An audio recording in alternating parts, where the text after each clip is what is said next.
Marco Hernandez was born in a small town in New Mexico, beneath wide skies and surrounded by desert heat and silence. But for Marco, the silence was more than a landscape. It was his world. Diagnosed with profound bilateral sensorineural hearing loss before his first birthday, Marco never heard his mother's lullabies, never startled at slamming doors, never responded to his name. At first, his parents thought he was just quiet, a contemplative child. But by the time he was 1.5, their worry grew. No babbling, no eye contact when they called out, no signs of sound recognition. An audiologist confirmed it. Marco was completely deaf.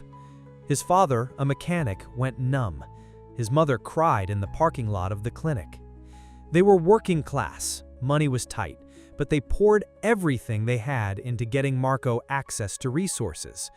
The closest school with a deaf program was 2 hours away, so his mother quit her job to homeschool him using sign language DVDs and early learning books. Still, Marco struggled. He didn't sign much. He withdrew. He stared for hours at cartoons, captivated by facial expressions and the way lips moved. He became obsessed with animation, not for the colors, but for the mouths. By age 6, Marco had taught himself to read lips. No one taught him. He simply watched, memorized, matched expressions with words. His mother would find him in front of the mirror, mimicking mouth movements silently. She once saw him mouthing perseverance, though he had never said the word aloud. When he finally did, it came out clear. It shocked her. Speech therapists had told her not to expect verbal language, but Marco had found his own way. He had developed a deep understanding of how language looked. At 7, Marco discovered something that would change his life forever: public speaking videos. His mother had left the TV on while folding laundry, and a segment on TEDx came up. A woman was giving a speech about courage. Marco stood still in front of the screen, hypnotized. Her hands were expressive. Her mouth moved like music. Her eyes carried power. He watched the entire 18-minute talk without blinking. Then he rewound it, again and again. From that day on, he watched speeches the way some kids watch cartoons. He started recording himself on his mother's old phone, practicing. At first, the words didn't sound perfect, but the rhythm, the emotion, it was all there. He spoke with his hands, his face, his body. He had found his voice. By age 10, Marco gave his first speech in front of his class. The school had mainstreamed him into a small public elementary with limited resources, but one brilliant teacher, Ms. Morales, saw his potential. She asked him to present a story about his favorite animal. He wrote it himself, memorized every word. He walked to the front of the class, took a breath, and said, "The eagle does not fear the storm." The room froze. No one expected a deaf child to speak with such clarity, such command. His classmates were stunned. A few clapped. Miss Morales had tears in her eyes. From then on, Marco became the unofficial spokesperson of his school. He entered local speech contests, initially met with doubt and confusion by judges, but once he opened his mouth, the doubts vanished. He didn't just recite, he performed. By 12, he had a trophy case. By 14, he was a YouTube sensation among educators after a video of him delivering a tribute to Helen Keller went viral. At 16, he gave the commencement speech at a regional high school graduation, even though he was just a junior. His topic? The strength of the unheard. He opened with silence. 30 seconds of it. A deliberate, aching, uncomfortable silence. Then he began.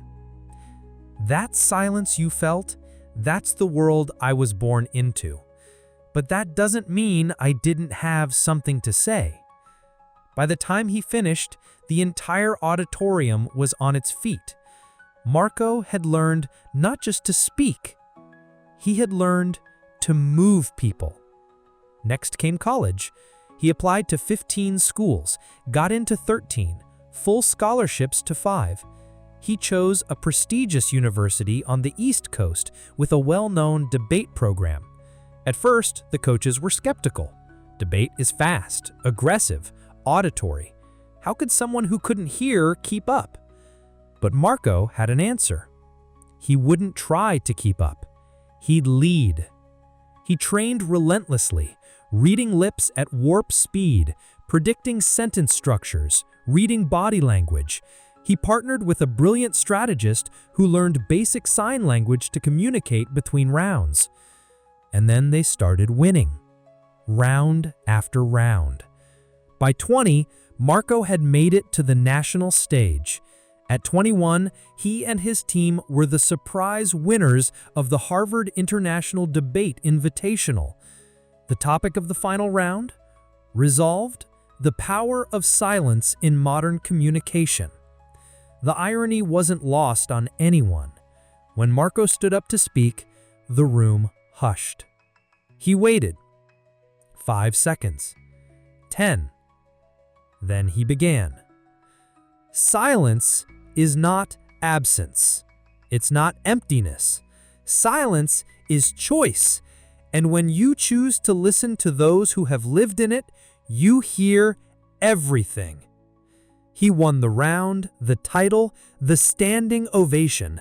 But more than that, he won respect. The silent boy from New Mexico had become a global voice.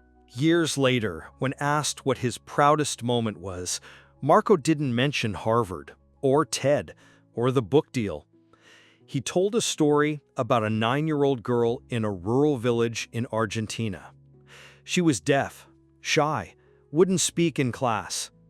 Marco sat with her for 40 minutes, teaching her how to pronounce her name using only a piece of glass and a flashlight. She lit up when she heard herself for the first time. That night, he wrote in his journal, "The world gave me silence. I gave it back, one voice at a time." What would you have done if the world never let you be heard? Or better yet, what voice are you still afraid to use? Let us know in the comments. And if stories like Marco's inspire you, don't forget to subscribe, because at Resilient Stories, we believe every whisper matters, especially the ones born from silence.